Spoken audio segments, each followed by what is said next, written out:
तो कहानी शुरू एक कपल को दिखाते हुए होती है। एन के बेटे की कुछ वक्त पहले कार एक्सीडेंट में मौत हो गई थी, जिस वजह से वो हर वक्त काफी परेशान रहा करती थी। तो इसीलिए उसके हस्बैंड पॉल को डॉक्टर ने ये कहा था कि वो अपनी वाइफ को एक नई जगह पर ले जाए, जिससे उसके दिमाग को सुकून मिलेगा और वो पुरानी यादों से बाहर आ जाएगी। अब इसीलिए पॉल और एन अपने नए घर में शिफ्ट होने जा रहे थे। वो दोनों जब अपने नए घर में आते हैं तो पहली रात वो मूवी देखकर रात गुजारते हैं। इसी दौरान हम देख पाते हैं उनके बेटे की तस्वीर जो फ्रेम में लगी हुई थी वो खुद ही नीचे गिरकर टूट जाता है। एक दिन एन जब घर पर अकेली थी तो उसे घर के बेसमेंट से आवाजें आती हैं। जब वो जाकर देखती है तो उधर उसके बेटे के ग्लव्स पड़े थे। जैसे ही वो नीचे झुककर उन्हें उठाने की कोशिश करती है तो उसे ऐसा महसूस होता है कि जैसे उसके पीछे कोई खड़ा हो। जब वो पीछे मुड़ती है तो वहाँ पर कोई भी नहीं था। वो अपने बेटे के ग्लव्स लेकर ऊपर आ गई थी और शाम को खाना खाते हुए अपने हस्बैंड पॉल को बताती है कि मुझे इस घर में अपने बेटे की स्पिरिट आत्मा महसूस होती है। ऐसा लगता है कि जैसे वो हमारे साथ हो। मगर पॉल उससे कहता है ऐसा क्यों सोच रही हो, मैं तुम्हें यहाँ पर इसलिए लाया हूँ ताकि तुम अपने बेटे की यादों को भूल जाओ। समझ जाओ एन, हमारा बेटा मर चुका है, वो कभी वापस नहीं आएगा। उसी रात पॉल एक कंपनी को कॉल करता है जो बिजली की चीजों को ठीक करने का काम क्या करती थी। वो उन्हें बताता है कि हमारे बेसमेंट से कुछ जलने की बदबू आ रही है, तो प्लीज आकर चेक कर लें, जैसे कोई बिजली के तार खराब हो। वो कंपनी बताती है कि हमारा एक आदमी आपके पास आएगा जो आकर आपके घर की इलेक्ट्रिसिटी बिजली को चेक कर लेगा। तभी वहाँ पर एन आती है जो अपने बेटे की तस्वीर का टूटा हुआ फ्रेम लाकर पोल को दिखाती है और कहती है मैंने कहा था ना हमारे बेटे की आत्मा हमारे साथ है। देखो उसे ये तस्वीर कभी पसंद नहीं थी, इसीलिए तो उसने ये फ्रेम तोड़ दिया। तभी इनके दरवाजे की बेल बजती है और इनकी मुलाकात एक कपल से होती है जिनमें हस्बैंड का नाम डेव था। वो बताते हैं कि हम आपके पड़ोसी हैं और हम यहाँ पर आपसे मिलने आए हैं। ये सुनकर एन कहती है हमें यहाँ पर आए हुए 2 हफ्ते हो गए हैं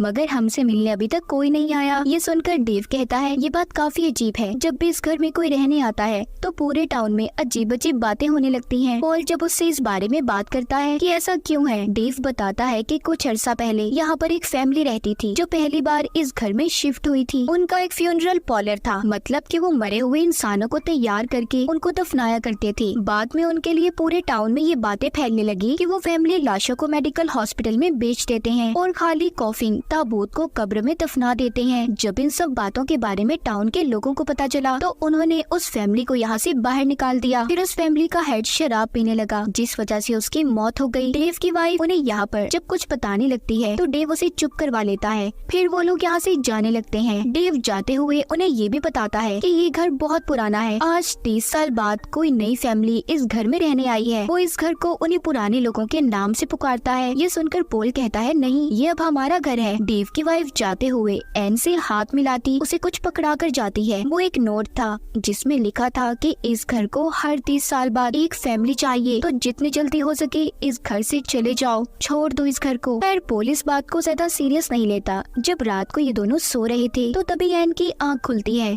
उसे ऐसा लगता है कि जैसे उसके दरवाजे पर कोई खड़ा है, मगर जैसे ही वो देखती है उधर कोई भी नहीं था, इसलिए वो दोबारा सो जाती है। तभी हम उनकी फैमिली फोटो पर किसी भूत का साया देखते हैं। जब सुबह होती है तो एक आदमी इनके घर पर बिजली को ठीक करने आया था। वो आदमी बेसमेंट में अपना काम करना शुरू कर देता है। तभी ऊपर पॉल के पास एन आती है जो कहती है कि मैंने अपने दोस्तों को बुलाया है जो पैरानॉर्मल इन्वेस्टिगेटर हैं। वो भूत प्रेत से बात कर सकते हैं और मैं ये जानना चाहती हूँ कि सच में हमारे घर में कोई भूत है या हमारे बेटे की आत्मा। उधर बेसमेंट में जब वो आदमी बिजली की तारों को चेक कर रहा था तो तभी बेसमेंट की लाइट जलने बुझने लगती है। वो आदमी सीढ़ियों पर बैठी हुई एक लड़की को देखता है। पास जाकर उसे पता चलता है कि वो कोई आम लड़की नहीं बल्कि एक भूतिया आत्मा थी। अचानक से उस आदमी वर्कर का किसी ने हाथ पकड़ लिया था। पॉल जब वापस बेसमेंट में आता है तो वो आदमी कोने में बैठा था और उसका एक हाथ बुरी तरह से जल चुका था। पॉल जल्दी से एम्बुलेंस को कॉल करता है। इस पूरे हादसे के दौरान हम उस बेसमेंट में 3 भूतिया आत्माओं को देखते हैं जिनका जिस्म जला हुआ था। अगली सुबह पॉल दोबारा से बिजली ठीक करने वाली कंपनी में कॉल करता है। उसे ऐसा लग रहा था कि उस वर्कर को करंट लगा होगा। वो उनसे कहता है प्लीज मेरे घर की प्रॉब्लम को जल्दी दूर करें। जिसके बाद पॉल के घर में अब अजीब अजीब हादसे होने लगते हैं। ये देखकर पॉल भी घबरा गया था। वो भी इनके पीछे के राज को अब जानना चाहता था, इसीलिए वो एन से कहता है कि वो अपने दोस्तों को बुलाए जो कि पैरानॉर्मल इन्वेस्टिगेटर थे। जब वो उनके घर पर आते हैं एन की दोस्त उससे कहती है कि मेरा बेटा भी जल्दी यहाँ पर आने वाला है। उसने अपने बेटे को इसलिए बुलाया था क्योंकि उसका बेटा और एन का बेटा दोनों बहुत अच्छे दोस्त थे और जो इन्होंने रिचुअल जादू करना था उन्हें उसमें उसकी जरूरत थी। शाम को जब ये खाना खाने जाते हैं तो होटल में सब लोग बहुत ही अजीब नजरों से इन्हें ही देख रहे थे। पोल कहता है हम इस टाउन में नए हैं ना, तो शायद इस वजह से सब लोग हमें देख रहे हैं। दूसरी तरफ हम एन की दोस्त के बेटे को देखते हैं जो अपनी एक दोस्त के साथ एन के घर पर पहुंच गया था, जहां पर उसे कोई भी नहीं मिलता क्योंकि इस वक्त तो सभी होटल में खाना खाने गए हुए थे। एन की दोस्त का बेटा घर में रुकने का फैसला करता है और काफी मौज मस्ती कर रहा था। तभी इन दोनों को बेसमेंट से आवाज आती है, इसलिए एन की दोस्त का बेटा जब बेसमेंट में चेक करने जाता है तो उधर वही भूतिया आत्माएं उस पर हमला करके उसे मार देती हैं। ये सब उस लड़के की दोस्त ने भी देखा था। वो ये सब देखकर बहुत डर गई थी, इसलिए अपनी गाड़ी लेकर यहाँ से भाग जाती है। मगर तभी जब उसकी नजर अपनी गाड़ी के शीशे पर पड़ती है तो एक भूत उसकी गाड़ी में पिछली सीट पर बैठा था। इससे पहले वो लड़की कुछ करती, वो भूत अपना हाथ उसके जिस्म के आर पार कर देता है, जिससे उसकी भी मौत हो जाती है।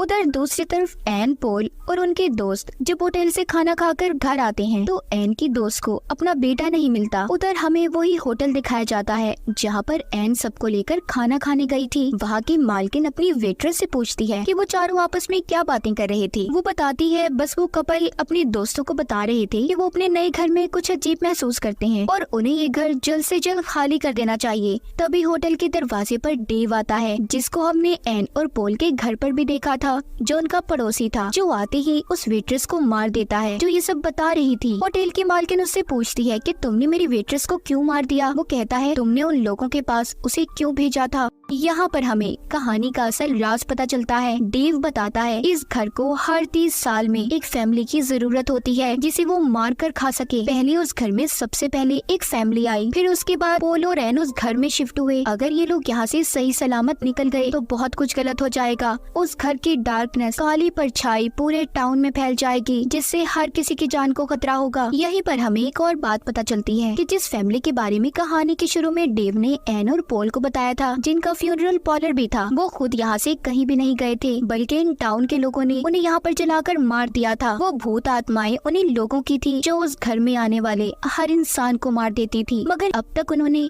एन और पोल को नहीं मारा था। इसलिए डेव ये फैसला करता है कि अगर उन भूतों ने एन और पोल को नहीं मारा तो हम मार देंगे। उधर घर में एन की दोस्त उसे बताती है कि मुझे तुम्हारे घर में कोई काली ताकत महसूस होती है। कोई तो है इस घर में जो बरसों से छुपा हुआ है, पर वो तुम्हारा बेटा नहीं है। जब रात होती है तो पोल को अपने दरवाजे के बाहर कोई खड़ा हुआ नजर आता है। उसे ऐसा लग रहा था कि जैसे एन की दोस्त वहाँ पर खड़ी हो, पर एन की दोस्त तो अपने हस्बैंड के साथ सो रही थी। अचानक से वो भी उठ जाती है। उसे भी डरावना सपना आया था। वो अपने हस्बैंड को बताती है कि इस घर में बहुत सी लोगों की जान गई है, ये घर बिल्कुल ठीक नहीं है। उधर पोल के कमरे का दरवाजा भी खुद ही खुल गया था और उस पर एक भूत हमला कर देता है, मगर जल्दी उसकी आँख खुल गई थी। मतलब वो भी सिर्फ एक सपना देख रहा था। सुबह को नाश्ता करते हुए एन की दोस्त सबको बताती है कि मुझे इस घर में घुटन महसूस हो रही है, इसलिए एन उसे अपने साथ घर का कुछ सामान लेने मार्केट ले गई थी। घर में एन की दोस्त का हस्बैंड रिचुअल जादू की तैयारी कर रहा था ताकि वो इस रिचुअल के जरिए उन भूत आत्माओं से बात कर सके जो इस घर में रहती हैं। मार्केट में एन की दोस्त उससे कहती है कि तुम लोगों को जल्दी ये घर छोड़ देना चाहिए, तुम्हारे घर में किसी काली ताकत का साया है। तभी उधर डेव आ जाता है जो इनसे बात करने लगा था। एन की दोस्त जब उसकी बातों को सुनती है तो उसे वो अजीब लगता है। एन की दोस्त डेव से पूछती है जो फैमिली एन से पहले रहती थी वो सच में ये घर छोड़कर चली गई थी। डेव कहता है हाँ ऐसा ही है, पर कहती है नहीं ऐसा नहीं है, तुम झूठ बोल रहे हो, क्योंकि कल रात मैंने उस घर में एक फैमिली को देखा है जो मर चुकी है।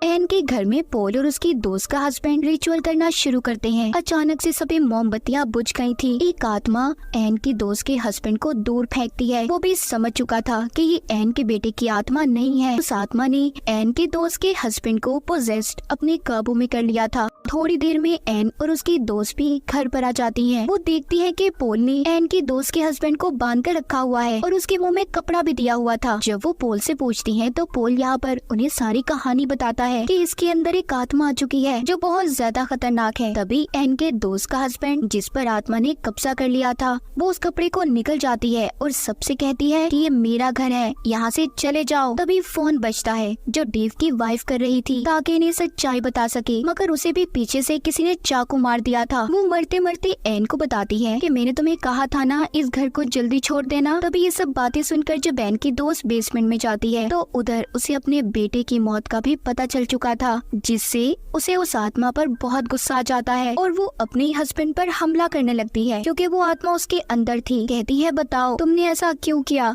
एन भी उस आत्मा से पूछती है कि आखिर तुमने टाउन के लोगों के साथ ऐसा क्यों किया था। वो आत्मा बताती है, क्या तुम्हें उस इंसान डेव की बातों पर यकीन आ गया है, वो झूठ बोल रहा है। वो आत्मा बताती है, डेव ने इस घर में एक शैतानी आत्मा को जगाया था, जिसके लिए उसने मेरी सारी फैमिली को जलाकर सेक्रीफाइस उस शैतानी आत्मा के आगे कुर्बान कर दिया और यही वजह थी इस घर के बेसमेंट से हमेशा जलने की बदबू आया करती थी। और होटल की मालकिन को भी डेव इसलिए जानता था क्योंकि वो उसके कल्ट का हिस्सा थी। एन की दोस्त ये सब जानने के बाद अब भी अपने हस्बैंड को होश में लाने की कोशिश कर रही थी ताकि वो आत्मा उसका पीछा छोड़ दे। तभी वो आत्मा एक रॉड उठाकर उसके हस्बैंड की आंखों पर उसी से वार करवा देती है, जिससे वो वहीं पर मर जाता है। ये नजारा देखकर तीनों यहाँ से भागने लगे थे। तभी एन की दोस्त जब दरवाजा खोलती है तो डेव ने आकर उसके सर पर गोली मार दी थी, जिससे उसकी वहीं पर मौत हो जाती है। एन और पोल घर के अंदर वापस भागते हैं। यहाँ पर डेव होटल की मालकिन और बाकी कल्ट के लोगों को भी ले आया था, जो एन और पोल को मारकर उस शैतानी शक्ति को देना चाहते थे। ये सभी पूरे घर में एन और पोल को ढूंढ रहे थे, मगर उस फैमिली के भूत जिनको इन्होंने पहले जलाकर मारा था वो एक एक करके इनको मार देते हैं। इस घर में खून की होली शुरू हो गई थी, हर तरफ मौत का समा था। ऐसा लग रहा था कि जैसे वो भूत डेव के लोगों को मारकर एन और पोल को बचाना चाहते हों। उधर एन के पास जब होटल की मालकिन उसे मारने जाती है तो एन ने अपने हाथ में बहुत से चाकू पकड़े हुए थे। वो सभी चाकू एक ही बार उस होटल की मालकिन के गले में मार देती है, जिससे उसकी भी मौत हो गई थी। जिसके बाद एन और पोल यहाँ से भागने लगते हैं तो उनके सामने डेव आ गया था, जो कहता है कि इस घर को हर 30 साल बाद एक फैमिली का सेक्रीफाइस चाहिए, तो तुम्हें तो मरना ही होगा, मेरी मजबूरी है। तभी डेव के पीछे उस फैमिली का लीडर आ जाता है,